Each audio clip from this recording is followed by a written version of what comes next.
இன்றைக்கு இஸ்ரேல் விடுத்திருக்கக்கூடிய அறிவிப்பில் ஈரானுடைய செக்யூரிட்டி கவுன்சிலுடைய தலைமையாக செயல்பட்ட அலி லாரிஜானி அவர்கள் கொல்லப்பட்டிருக்கிறார்கள் என்கிற செய்தியை வெளியிட்டிருக்கிறார்கள். அதை தாண்டி ஹொர்முஸ் வழியாக ஈராக்கினுடைய கப்பல்கள் போக முடியும் என்று நாங்கள் ஒரு ஒப்பந்தத்தை எட்டியிருக்கிறோம் ஈரானோடு என்று சொல்லி சற்று நேரத்துக்கு முன்பதாக ஈராக்கினுடைய எண்ணெய் வள அமைச்சர் அல் ஜசீராவிடம் தெரிவித்திருக்கிறார் என்கிற செய்திகள் வெளியாகி இருக்கிறார். அதே நேரத்தில் டொனால்டு ட்ரம்ப் கூவி கூப்பிட்டுக்கிட்டு இருக்கிறாரு.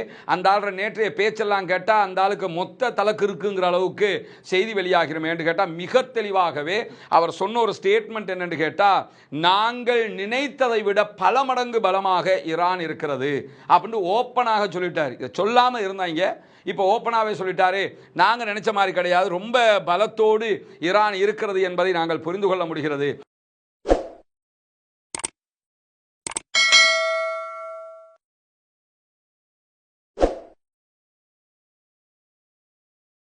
அன்றைக்கினிய சகோதர சகோதரிகளே, நம் அனைவர் மீதும் ஏக இறைவனுடைய அமைதியும் கருணையும் உண்டாகட்டுமாக என்கிற உயரிய பிரார்த்தனைகளோடு தொடர்ச்சியாக மத்திய கிழக்கு ஒரு பதட்டமான சூழலில் இருப்பதை நமக்கெல்லாம் தெரியும். கடந்த 2 ஆண்டுகளுக்கு மேலாக காசாவில் இஸ்ரேலிய ஆக்கிரமிப்பு ராணுவம் ஒரு பாரிய யுத்தத்தை நடத்தி வந்து அது யுத்த நிறுத்தமாக மாற்றப்பட்டு இன்றோடு 158வது நாளாக இருக்கக்கூடிய தருணத்தில் இஸ்ரேலும் அமெரிக்காவும் சேர்ந்து ஈரான் மீது மிக பாரிய தாக்குதல்களை நடத்தி கொண்டிருக்கிறது.